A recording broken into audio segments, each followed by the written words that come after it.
Hey guys, what's going on? Welcome back to another video, and this one is quite a special one because I wanted to come on here and express my gratitude for a milestone we just hit on the channel, 10,000 subscribers. And in addition to that, I wanted to briefly go over this year, how amazing of a year it's been, also talk a little bit about next year, my future travels, what it means for the channel, and then also I'll throw in a little bit of a Q&A segment as well. So for those of you who don't know, I hit 10,000 subscribers probably a week and a half ago. I was actually in Hawaii on a vacation with my parents, so I couldn't make a video there. There was just too much going on, and even if I did, I wasn't actually feeling the best. I was a little bit ill towards the end of it when I wanted to make a video in Hawaii, so that was unfortunate. But here I am now. I'm back home in San Diego. To celebrate, we're actually planning on getting a massive cheesecake from the Cheesecake Factory and putting 10,000 in numbers on it. But back to the main discussion, 10,000 subscribers, guys. I mean, seriously, it is an amazing goal. It's probably one of the biggest goals in my entire life, to be completely honest with you. And what's crazy is, 10,000 compared to a lot of other people, there's just people with the million subscribers, they probably don't think much about 10,000. But to me, I look at 10,000, I think of all the individual people that make up that number, and it is really a lot of people. So from the bottom of my heart, thank you guys so much for making this a reality. 10,000, I mean, I never thought I'd make it here, and here I am,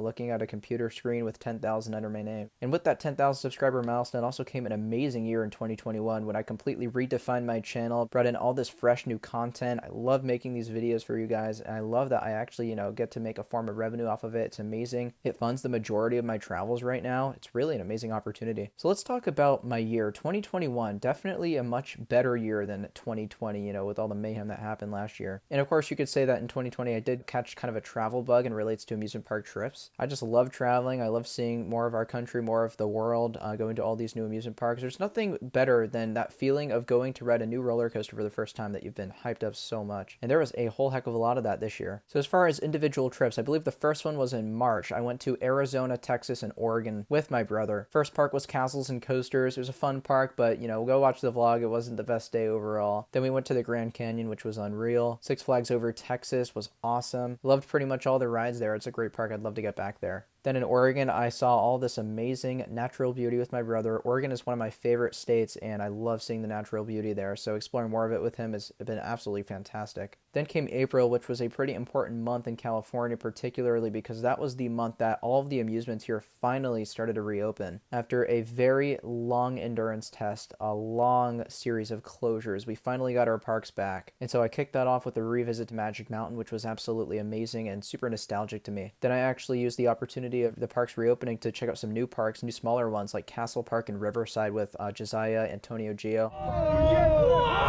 It was a really fun day as well. Checked out some parks I hadn't been to in a long time. We got Legoland California, which was a lot of fun. Got to go back to Knott's in May. Then in the middle of May, I did something really fun. I actually took the Amtrak up to LA and spent a day with Josiah, Antonio, and Gio. We did a bit of a food tour around Los Angeles, checked out the city, went to some smaller amusements, got some credits. It was a great day overall, and I really look forward to doing more things like that. Then at the very end of the month, extending into early June, I did something that I never expected I would do at such a young age. My brother and I actually decided to take the trip to Mexico, partially for roller coasters, but also to see the architecture, the food, adapting to a new culture, just a bunch of that stuff. It was a really fun trip. That was the first international trip I've ever done, and I really look forward to another one, which I'll talk about a bit later. But that trip to Mexico was amazing. We started in Guadalajara, got to ride Bullet, which was an incredible experience. Explored the all-living hell out of Guadalajara, one of my favorite cities in the world right now. Then got to go to Mexico City, went to Six Flags Mexico, which was an incredible park. Checked out some more of the architecture there. It was a great experience. I love the food. I love the culture. Everything about Mexico was so much better than I was expecting. Then going back to the California reopenings, I was able to head to Disneyland and California Adventure for my first time in a very long while. Part of that came with riding Rise of the Resistance for the first time, which of course was a big deal. I'm a huge dark ride fan, and so riding that for the first time was incredibly surreal. Then later in June, I got to do something also pretty amazing. Took a family trip to Florida. It was my second theme park trip to Florida, but this one was a whole level above the last one. Started in Legoland, Florida. That was a fun little day. We had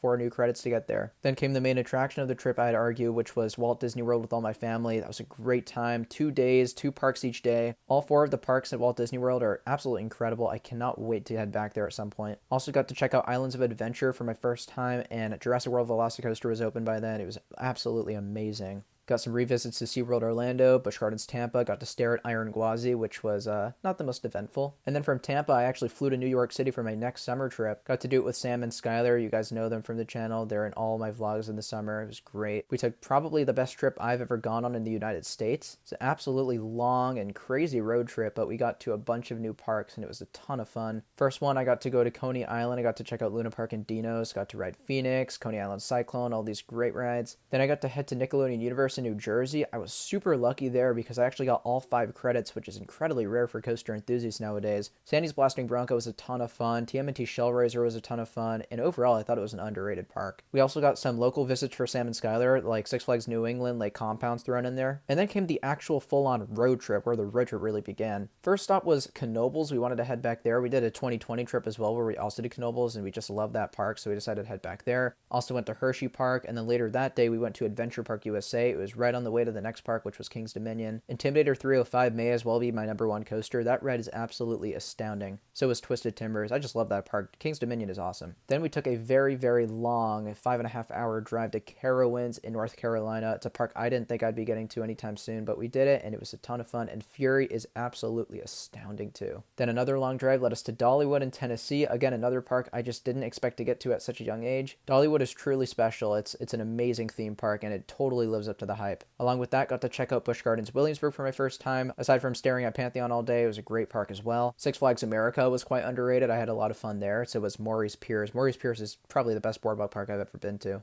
Then about a month later, I did a little bit of a Missouri and Iowa trip with my friend Brody, Coaster Chaos. It was a great time. Got to visit Worlds of Fun. That was basically my home park for a little while. Adventureland, Iowa. Again, super unreal to get there. Silver Dollar City was a ton of fun. That park gets a ton of hype, and let me just say, it definitely lives up to it. Then from Missouri, I took advantage of, connecting flights, and I actually went back to Oregon to see my brother. While we were there, we actually did a bit of a road trip, so we did mostly nature, but also checked out Silverwood in Idaho for the first time, which was a ton of fun. That was an awesome park. I loved all the coasters there, and the natural beauty too I saw in Montana, Idaho, and Washington, and were just absolutely amazing. Then a little while later, I was just feeling up for more adventure, and so I hit up my friend Josiah, National Coasters, and we did something pretty insane. We actually decided to fly across the country for one day at Six Flags Over Georgia. We were invited out for the Riddler Mindbender Media Day, and so we took advantage of that and got to check out the park for the first time. Goliath was my 400th credit. That ride was incredible. Then a week later, Josiah also took another trip with me. We went to Minnesota, and we went to St. Louis, Missouri for 3 new parks there. Valley Fair, Nickelodeon Universe, and Six Flags St. Louis were all very, very enjoyable parks. Had a lot of fun that trip. What else is there? We also did Hallow Scream at SeaWorld San Diego, their first Halloween event. That was a lot of fun. Then the last coaster-related trip I can think of for this year was Northern California. Went with my good friend Tyler. We got to California's Great America for the first time, Gilroy Gardens, Santa Cruz Beach Boardwalk, Discovery Kingdom. All really, really fun parks. And then just after, I also got to go back to Oregon once again. My brother just decided, hey, why not? We're not really doing anything right now. You should just come to Oregon, check out some more nature with me, which is exactly what I did, and it was a bunch of fun. Then that led to this month when I just went to Hawaii. Again, amazing, amazing trip. I wish I could document it on this channel, but of course it is more coaster related, so I decided against it. This leads to 2022, where I have a ton of trips planned, but a lot of them, are kind of last minute. Things change, all that. Heck, in 2021, half of these trips were very unexpected. I did not think I was going to be doing them until just before they happened. But I will say there is one trip in 2022, which I know is 100%, and it's going to be absolutely the biggest trip I've ever been on in my life. That is a trip to Europe, guys. It's actually happening. A trip to Europe, that's something that coaster enthusiasts all around the world dream of doing. We are primarily going to be exploring the all-living hell out of 6 countries there, starting in Poland, then Denmark, then Germany, then the Netherlands, Belgium, and Switzerland. We're also going to be branching into France briefly and also maybe Liechtenstein. We'll see what happens. But we are seeing so many amazing things. We are doing a bunch of natural beauty related things, obviously checking out a ton of amusement parks and roller coasters, exploring bunches of cities and architecture and all that. Going to be trying new cuisine. Guys, I really am so excited about this. My bank account isn't super happy about it, but obviously this is just going to be something I'm never going to forget in my life. I think it's absolutely the right call right now. So I've been getting a lot of questions lately about my Europe trip. I'm going to briefly go through the parks I'm going to since I already talked about the countries. And so,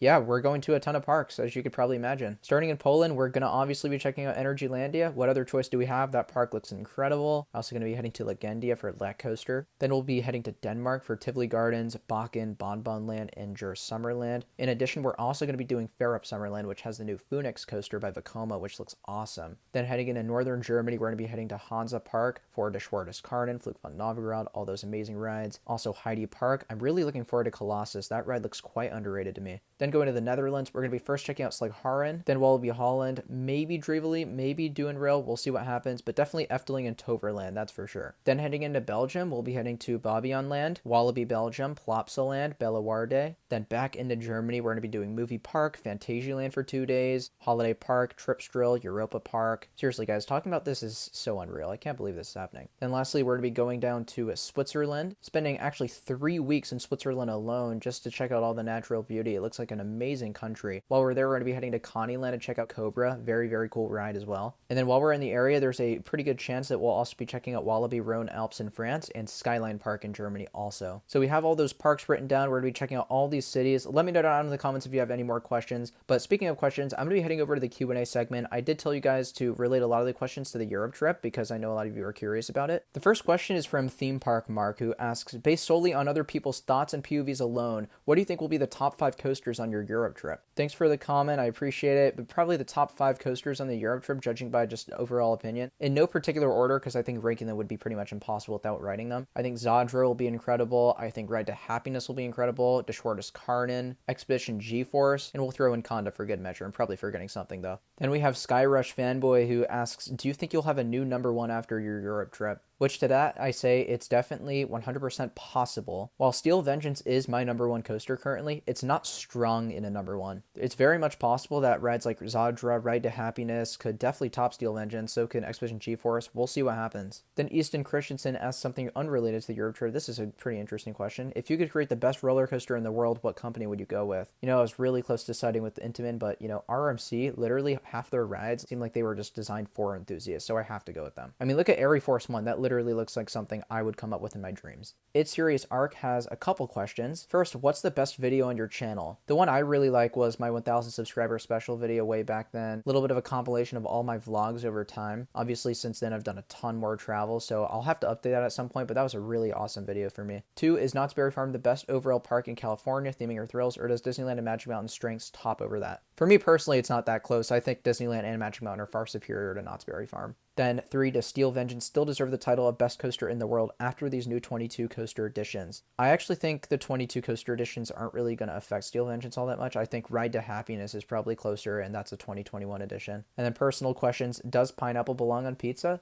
I mean, I know it's quite opinionated, but honestly, I've never had a problem with it. And I'm kind of picky, so that's surprising. Who's the best YouTuber overall? I don't know. It depends on your tastes. And what's your take on hockey? I don't care about sports. Sorry. I don't know what it is. I mean, a lot of these enthusiasts are sports fans, but not me. Rob Coasters asks, what do you think is a boring roller coaster? Any non-family coasters you think are boring, what makes them this way? One that really comes to mind is Grizzly at California's Great America, because that ride actually has potential, but it doesn't do anything with its layout. Like literally just does nothing. I don't know what the point of that ride is. Theme Park Avenue asks, what parks are you most excited for in Europe? To that, I definitely say Fantasieland, Europa Park, Energylandia, but then in 4th place is probably Efteling. I think that place looks pretty awesome. What roller coaster are you most excited for in Europe? Briefly talked about this, but Zadra, Ride to Happiness, Conda, and Expedition G-Force, and Dashwardus Karnen, those 5. Flejector Air Coasters asks, what is your most anticipated ride in Europe? Judging by strictly quality, it's probably Zadra, but one that I'm really anticipated just because I'm curious to how it'll ride is Phoenix at Fair Up Summerland, as I mentioned earlier. That ride looks great, and it looks very, very unique as well. G-Force Thrills asks, what coaster made you an enthusiast? The answer to that question would be Incredicoaster, then known as California Screamin'. I first rode it in 2015 and got a bunch of laps on it that day. My brother forced me to ride it, and since then I've been hooked onto coasters. Coast Tunes asked, would you rather be eaten by a shark or turn into a goldfish? Okay, I actually thought about this question a lot because either way, you might die. If you're eaten by a shark, you're obviously going to die, and if you're turned into a goldfish, you're also probably going to die, but at least that one's not 100%, plus goldfish are superior to people. So Samson Aiden asks, if you were to move to another state, what would you move to? Unrelated to coasters, since I don't know if that's really fair, I'd probably choose Oregon or Washington. I think those two are pretty amazing. My 2 favorite states at the moment. And Sam asks, what's your favorite part about Kwasi? I mean, that's a pretty obvious answer. Look at every single one of her comments, and she literally mentions the best part about Kwasi. Great Bear Productions, what's your favorite fast food restaurant? My favorite fast food is Shake Shack. Like literally whenever I'm on a trip and I see a Shake Shack nearby, I'm stopping. So those were the questions. Not too many of them. Wanted to keep it at a pretty low level, but you know, I choose my favorite ones. Got some pretty good questions in there. Thank you guys for asking. And of course, thank you all for the incredible milestone. 10,000 subscribers, as I said, is just unreal to think about. And truly, it would not be possible without all of you. So thank you all so much for watching. Again, let me know down in the comments if you have any questions about what's happening now, what's happening in the future, channel's future, and all that. And I'll see you guys all in the next one. Bye, guys.